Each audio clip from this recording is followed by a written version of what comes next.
Ағылшын оқып, сөз жаттап, дәл осылай шаршадың ба? Олай болса, осы видеоны соңына дейін қара. Бүгін сіздерге ағылшын тілінде әдемі сөйлеу тәсілдерін айтатын боламын.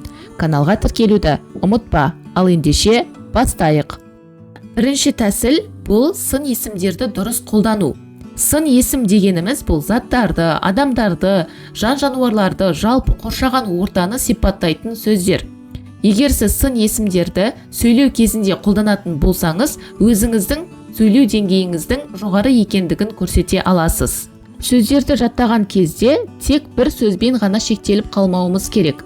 Ағылшын тілінде бір сөздің бірнеше синонимдері болуы мүмкін. Бір мысал келтіріп көрейік. Мысалы, қазақ тілінде әдемі деген сөз бар. Біз бұл сөзді ажарлы, сұлу, көрікті, келбетті, көркем деген сөздермен алмастыра аламыз. Яғни бұл сөздер әдемі сөзіне синоним сөздер. Ал біз ағылшын тілінде әдемі деп beautiful сөзін қолданамыз. Бұл сөздің ағылшын тілінде өте көп синонимі бар. Мұнда бірнеше синонимін беріп қойдым. Мысалы, pretty, gorgeous, stunning, good looking, alluring, handsome, picturesque, lovely, attractive. Тек бұл ғана емес, ағылшын тілінде бұдан да көп синонимі бар.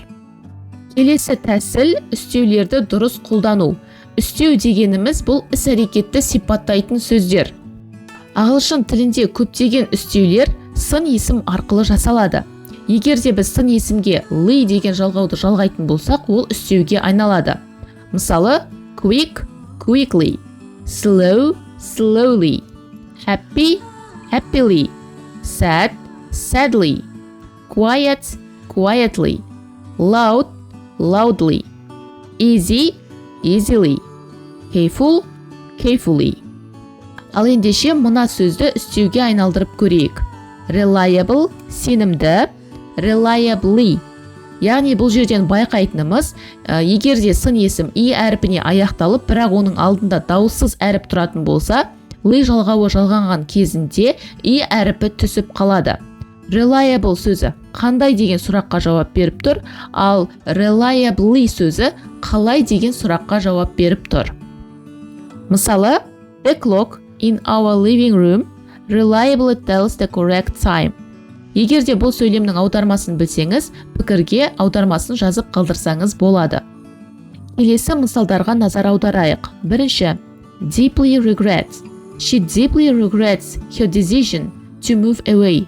Ол көшуге шешім қабылдағанына қатты өкінеді. Екінші, strongly believe. He strongly believes in the power of education. Ол білімнің құдіретіне қатты сенеді.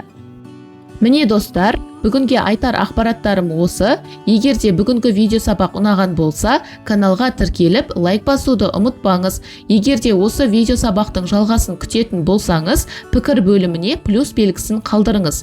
Егер сұраныс көп болса, жалғасын түсіретін боламын. Ал қазірше сау болыңыз.